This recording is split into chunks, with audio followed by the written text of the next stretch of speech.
नहीं, रास्ता है और रास्ता निकलेगा। मैं मतलब निराशा में नहीं हूँ। मैं चिंता में हूँ कि कई नई चीजें आई हैं जो कि पहले नहीं थी। अब जैसे कि आज जो प्रोग्राम आरएसएस ने किया, या आरएसएस आज के दिन जो प्रोग्राम करता रहा है, उनसे पूछा जाना चाहिए कि शस्त्र पूजन कहां किस धर्म में लिखा है। नवरात्रि तांत्रिकों का पर्व है, शाक्त लोगों का पर्व है। शाक्त लोगों में कहीं भी किसी भी कल्ट में, उसमें अनेक कल्ट हैं, मैं उसके डिटेल्स में नहीं जाना चाहता, किसी भी कल्ट में शस्त्र पूजन नहीं है। लेकिन आरएसएस के लोग शस्त्र पूजन करते हैं आज के दिन। हिंदुस्तान में अनेक धर्म हैं, बौद्ध हैं, जैन हैं, ईसाई हैं, हिंदू धर्म के भी अनेक सेक्ट हैं, संप्रदाय हैं, किसी में भी शस्त्र पूजन नहीं है। आरएसएस का एकमात्र जिसे कि उपलब्धि कह सकते हैं आप, कि उसने एक नया धर्म कल्टीवेट किया जिसमें शस्त्र पूजन होता है। नहीं नहीं, आप लहराइए, आप चलाइए, आप उसे बम वर्षा कीजिए, लेकिन आज जो सबसे बड़ी घटना घटी है, जो कायदे से दर्ज की जानी चाहिए, इजराइल के विशेष प्रतिनिधि को वहां अतिथि के तौर पर बुलाया गया, और यह मेरे लिए चिंता की चीज है।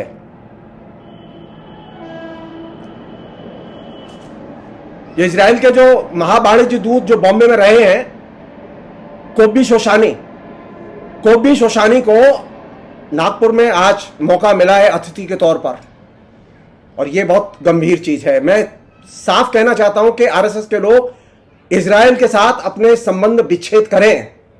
यह हिंदुस्तान की जनता की मांग है कि इजराइल के जो अभी जो शासक हैं, वो बर्बर शासक हैं। उनके साथ जुड़ने का मतलब है बर्बर शासकों के साथ जुड़ना। मैंने आपके ही चैनल में सबसे पहले आपने ये बात उठाई थी, और मैंने ये बात कही थी, और ये मुझे अच्छा लगा कि प्रधानमंत्री कार्यालय में ये बात पहुंची, प्रधानमंत्री ने अपना स्टैंड बदला। मैं साफ कहना चाहता हूं कि यहूदी जो उग्रवादी और नस्लवादी हैं, उनके साथ में भारत के किसी भी संगठन का कोई संबंध नहीं होना चाहिए। आरएसएस अपनी राजनीति करे, हम लड़ देंगे उससे, लेकिन आरएसएस अगर नस्लवादी और यहूदीवादियों के साथ में मिलकर सम्मानजनक उनको स्थान देके अगर राजनीति करेगा, तो वो बहुत खतरनाक होगा। हिंदुस्तान के लिए नहीं, हिंदुस्तान के सभी धर्मों के लिए, हिंदुस्तान की जनता के लिए। और यह बहुत जरूरी है कि आरएसएस इस चीज को रियलाइज करे। जिन लोगों के हाथ फिलिस्तीनी जनता के खून से रंगे हुए हैं, उनके प्रतिनिधि हमारे देश के किसी भी कार्यक्रम का हिस्सा नहीं बन सकते। और आरएसएस तो सांस्कृतिक संगठन है, उसे तो इतनी हिंदुस्तान के लोगों की बात की, इज्जत की, संसद की, गांधी जी के विचारों की इतनी मर्यादा का ख्याल रखना चाहिए कि हिंदुस्तान की जनता एक स्वर से, इंक्लूडिंग मोदी सरकार, एक स्वर से फिलिस्तीनियों के सुख दुख, उनके संघर्ष के साथ है। उनके संघर्ष को जो लोग कुचलने वाले हैं, वे आरएसएस के प्रोग्राम में आज अतिथि थे, और यह बहुत सीरियस चीज है।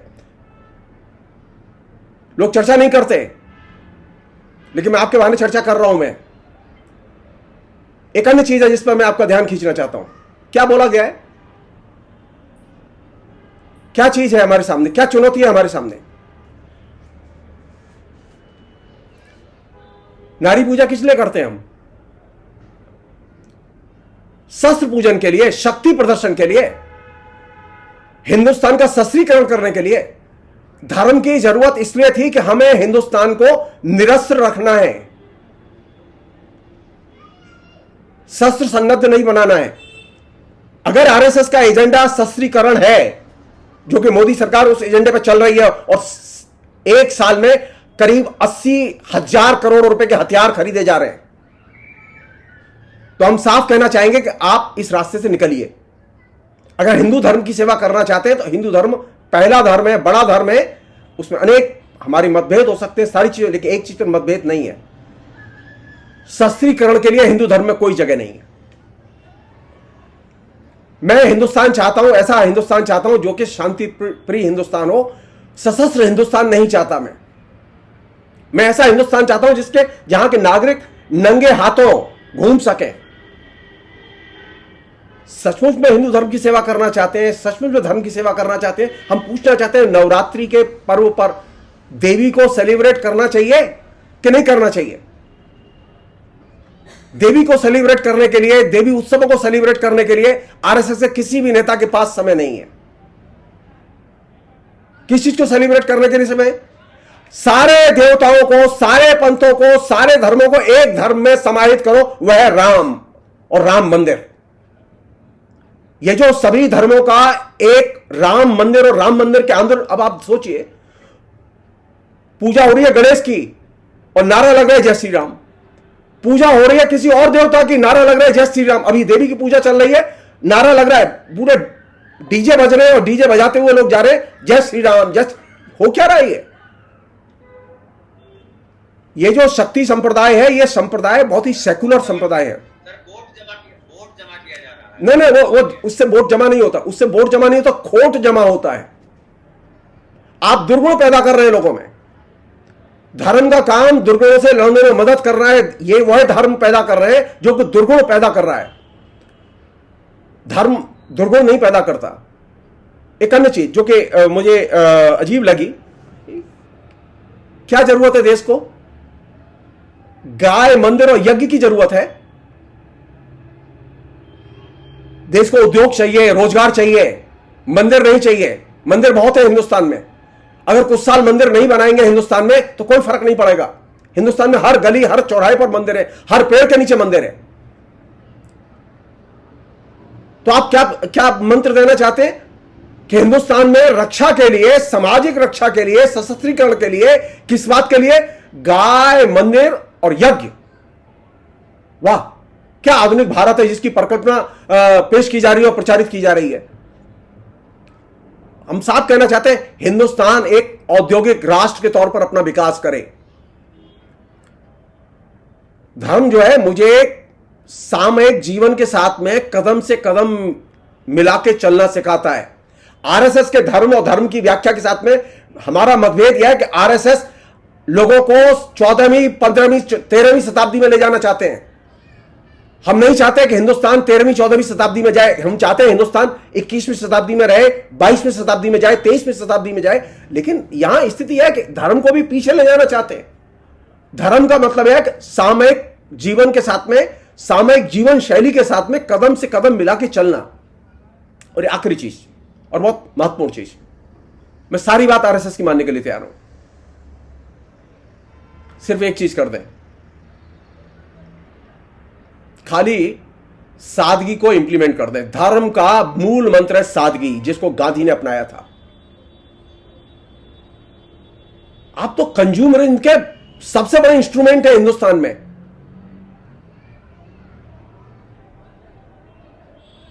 अगर हिंदुस्तान में सादगी होगी और धर्म होगा तो आप तय मानिए हिंदुस्तान में खुशहाली आएगी। गरीबी के अंदर भी लोग खुश रहेंगे। लेकिन अगर कंज्यूमरिज्म होगा और कंज्यूमरिज्म की बाढ़ होगी, जिसको हवा दे रहे हैं ये लोग, आप धर्म की रक्षा नहीं कर सकते, बल्कि आप धर्म को भी एक कंज्यूमर धर्म बनाएंगे। मेरी चिंता यह है, एक हिंदू के नाते, एक बुद्धिजीवी के नाते, एक पढ़े लिखे व्यक्ति के नाते मेरी चिंता यह है कि मैं धर्म की रक्षा कैसे करूं उन प्रवृत्तियों से, जिन प्रवृत्तियों से धर्म की मूल आत्मा ही नष्ट हो रही हो। आज धर्म की मूल आत्मा क्या है? धर्म की मूल आत्मा यह नहीं है कि मैं हथियार का पूजन करूं। जी नहीं, अगर स्त्री पूजन ही करना है और स्त्री शक्ति का ही सशक्तिकरण करना है तो पहले शपथ लें आरएसएस के लोग कि उनके यहां शाखा में आने वाले लोग, चाहे वो बड़े हो चाहे छोटे हो, वो दहेज नहीं लेंगे। एक बार शपथ लें और सारे देश में बिना दहेज के शादी करके दिखाएं। दहेज लेंगे, दहेज हत्या में शामिल होंगे, लड़कियों के घरेलू उत्पीड़न में शामिल होंगे और वे हमें उपदेश देंगे कि नारी उत्थान के लिए और नारी रक्षा के लिए काम कर रहे हैं और हिंदू धर्म उसके लिए है। हिंदू धर्म आचरण की चीज है और आचरण में मुझे आचरण में जी जी जी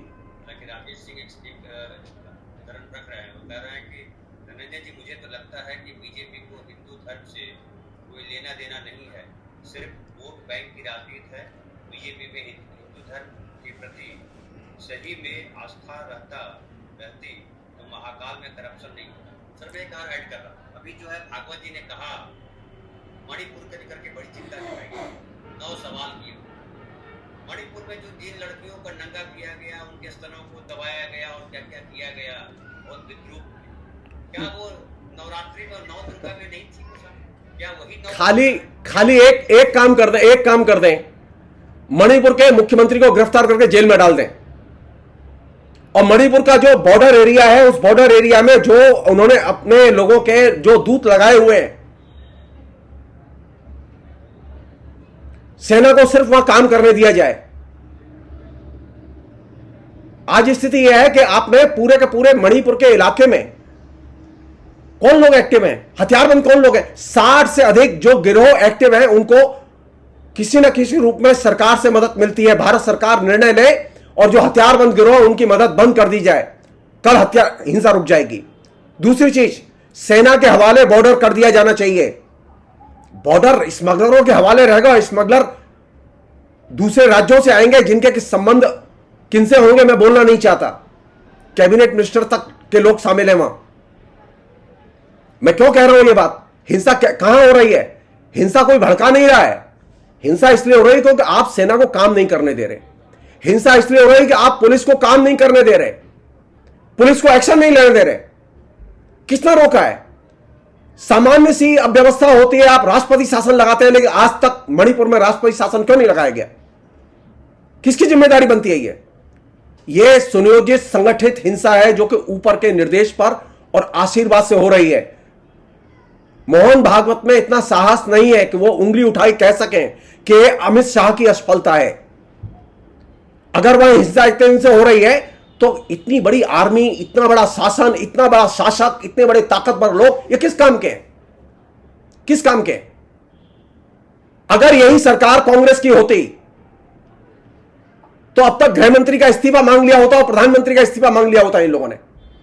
लेकिन चूंकि नरेंद्र मोदी की सरकार है तो नरेंद्र मोदी के बारे में एक आलोचना का शब्द नहीं निकल रहा है। यह नरेंद्र मोदी की अकुशलता का, प्रशासनिक अक्षमता का सबसे क्लासिकल केस है मणिपुर। यह केस यह नहीं है कि नीचे लोग लगे हुए, नीचे लोग लगे हुए। पहली चीज, एक विदेशी लोग आ रहे हैं। अरे विदेशी लोग आ रहे तो आपके पास तो सेना है, आपके पास तो बॉर्डर पर सब कुछ है, लोग आ कैसे रहे हैं? सवाल यह है कि वहां जो लोग हैं जो संगठित हिंसा कर रहे हैं वे कौन लोग हैं? वे सब बर्मा से आए हुए लोग नहीं हैं, वे सारे के सारे यहीं के लोग हैं। और ये वे लोग हैं जिन्होंने कि अभी कुछ दिन पहले मणिपुर में इलेक्शन में बीजेपी के लिए जम के काम किया था। साहस होना चाहिए कि अगर हमारे दल में हत्यारे आ गए हैं तो हम उन्हें निकाल देंगे। आपने एक आदमी को नहीं निकाला आज तक, आपने मुख्यमंत्री को उसके पद से बर्खास्त तक नहीं किया, और आप सारी दुनिया को उपदेश दे रहे हैं कि मणिपुर में जो जिम्मेदारी है वो किसकी है? मुख्यमंत्री की जिम्मेदारी नहीं होगी, गृह मंत्री की जिम्मेदारी नहीं होगी, प्रधानमंत्री की जिम्मेदारी नहीं होगी, विदेश से आए हुए लोग। इसका मतलब यह मुख्यमंत्री, प्रधानमंत्री, गृह मंत्री, सेना और पुलिस ये सबसे ज्यादा अक्षम है, और विदेश से आए हुए लोग इतने ताकतवर है। अगर वो इतने ताकतवर है तो कल तो वो दिल्ली में भी दंगा कर सकते हैं, कल तो दिल्ली को भी कब्जे में ले सकते हैं। ये इस तरह की बेवकूफी की बातें और तर्क सिर्फ उनके लिए अच्छे लगते हैं जो आरएसएस की शाखाओं में जाते और अखबार नहीं पढ़ते। मैं एक बहुत छोटी सी अपील कर रहा हूं आरएसएस के लोगों से आपके बहाने कि वे मणिपुर के जनता के प्रति संवेदनशील बने। वो ये सोच रहे थे कि जिस तरह से उन्होंने कश्मीर में किया, कश्मीर में जनता बगावत करेगी और हम उसको कुचल देंगे। कश्मीर में जनता ने बगावत नहीं की, आपने कुछ भी कर लिया, कश्मीर की जनता चुपचाप सुनती रही, देखती रही, झेल रही है। लेकिन मणिपुर में आप फंस गए, आपका मॉडल पिट गया। आप गए थे हाथ लगाने, आप फंस गए। अब वहां लोग निकले हुए हैं। कौन लोग निकले हुए? सरकार लिस्ट जारी करे, गिरफ्तारी वारंट जारी करे, अगर विदेशी है तो उनकी भी गिरफ्तारी वारंट जारी करे। हो क्या रहा है कि मणिपुर के नाम पर आप दिल्ली के पत्रकार को गिरफ्तार करते हैं, उसके खिलाफ एफआईआर कराते हैं। यह तो समझ में नहीं आता। जिस पत्रकार को जांच के लिए, जिस पत्रकार ने रिपोर्टिंग की है, आप उसके खिलाफ एफआईआर कराते हैं। आज तक आपने किसी विदेशी के खिलाफ एफआईआर क्यों नहीं कराई? मोहन भागवत से सवाल किया जाना चाहिए कि अगर विदेशी लोग सक्रिय हैं, वहां जो लोग हैं वहां, उनमें से वहां गिरफ्तारी क्यों नहीं हुई उनकी? सक्रिय दिल्ली में होंगे, नहीं सक्रिय दिल्ली में नहीं सक्रिय दिल्ली में होंगे और गोली वो मणिपुर में चलाएंगे। इतनी ताकतवर गोलियां हैं। ये तो गलत, एकदम कुतर्क, ऐसा कुतर्क जो कि गले नहीं उतरता। असल चीज क्या है, मोहन भागवत को यह मांग करनी चाहिए कि अमित शाह को तुरंत हटाया जाना चाहिए। ये नरेंद्र मोदी से वो मांग करें, उनके अंदर साहस होना चाहिए। दिक्कत क्या हो गई है कि नरेंद्र मोदी अभी इतने ताकतवर है कि मोहन भागवत उनके सामने बौने हैं। ये मैं बहुत साफ कहना चाहता हूं। वो एक जमाना था कि संघ के सरसंघ चालक की आवाज गूंजती थी और प्रधानमंत्री नतमस्तक होता था। आज स्थिति उल्टी है, प्रधानमंत्री के सामने मोहन भागवत नतमस्तक होते हैं। मोहन भागवत की सरकार, संगठन ने, उनके तमाम और दूसरे संगठनों जो उनके साथ 750 संगठन है, आश्चर्य की बात है पिछले 9 साल में एक भी संगठन ने कोई प्रतिवाद नरेंद्र मोदी के खिलाफ में आयोजित नहीं किया। यहां तक कि स्वदेशी जागरण मंच भी कब्रिस्तान में पहुंचा दिया गया। इतना बढ़िया काम हो रहा है। भारतीय मजदूर संघ भी प्रतिवाद नहीं करता, स्वदेशी जागरण मंच भी प्रतिवाद नहीं करता, अखिल भारतीय विद्यार्थी परिषद भी प्रतिवाद नहीं करता, राष्ट्रीय स्वयंसेवक संघ भी प्रतिवाद नहीं करता। क्या हो रहा है ये राष्ट्रीय स्वयंसेवक संघ में? राष्ट्रीय स्वयंसेवक संघ जो कल तक हर नीति पर केंद्र में, जब मनमोहन सिंह की सरकार थी तो अपने रिएक्शन देते थे उनके संगठन, नरेंद्र मोदी की सरकार के आने के बाद में उन्होंने साफ हाथ झाड़ लिया। नरेंद्र मोदी ने साफ कह दिया कि अगर आवाज निकाली तो जेल में डाल दूंगा।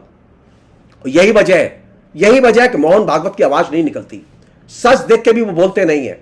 और मणिपुर का सच ऐसा सच है, अगर वो बोल देंगे तो जाहिर है मोहन भागवत विजयदशमी की रैली नहीं कर सकते थे, रैली नहीं कर सकते, क्योंकि नरेंद्र मोदी सब कुछ स्वीकार कर सकते हैं, अपनी आलोचना स्वीकार नहीं कर सकते। और वो भी आरएसएस के जरिए संभव ही नहीं है। आरएसएस के तमाम वे लोग, बीजेपी के तमाम वे लोग जो कि बीजेपी के साथ थे, वहां के लोकल एमपी, वे खुल के तमाम वीडियो उनके रिकॉर्डेड अवेलेबल है, जो साफ कह रहे हैं, नरेंद्र मोदी साफ कह रहे हैं कि बाहर जाके कोई भी बात नहीं करोगे मेरे खिलाफ। जहां सरकार का मुखिया ये लोगों से कहता हो कि आप सरकार की आलोचना न करें बाहर, वहां आप ये दोष दें कि वहां दूसरा कोई है ही नहीं, वहां तुम हो और कोई नहीं है। सर, राज्यपाल ने, जो वहां के राज्यपाल है, वो लगातार शिकायत कर रही है कि हमारे पास लोग आते हैं, परेशान लोग आते हैं, कुछ नहीं कर पा रहे। उनकी बात नहीं सुन रहे हैं। इसलिए नहीं सुन रहे हैं क्योंकि वो, मैं कह रहा हूं, सरकार संरक्षित हिंसा है। और सरकार संरक्षित हिंसा में यह स्थिति होगी कि जो मुखिया हैं वे असहाय महसूस करेंगे अपने को। आखिरी बात कह रहा हूं, जिस जनता को आप पीट रहे हैं, जनता लड़ रही है, वो जनता संगठित होकर आपके खिलाफ में मैदान में उतरेगी। आप इंतजार कीजिए, अगले साल, 6 महीने, 2 साल के अंदर पूरे नॉर्थ ईस्ट में बीजेपी गायब हो जाएगी। पता नहीं चलेगा। लोग उतरेंगे, क्योंकि लोगों को शांति चाहिए, भाईचारा चाहिए। और बीजेपी के नॉर्थ ईस्ट में प्रसार से एक सबसे बड़ी खतरनाक चीज हुई है कि वहां अशांति का घर घर प्रचार हुआ है। अशांति के घर घर जो है मैसेज पहुंचे। और आज क्या है स्थिति कि वहां हर राज्य में एक भयानक किस्म की टेंशन है। आसाम में भी है, वो मणिपुर में भी, और भी दूसरे राज्यों में। यहां विषय नहीं है, इसलिए बात नहीं कर रहा हूं मैं। इसलिए वहां की जनता रिटालिएट करेगी। मैं इंतजार कर रहा हूं। ऐसा नहीं कि रिटालिएट नहीं करेगी। ये लोग ये मान के चल रहे हैं कि हम पीट रहे हैं और जनता पिट रही है तो पिटती रहेगी। अरे गलतफहमी के इससे निकाल दें हम लोग। जनता पिटती नहीं रहेगी, जनता लड़ेगी।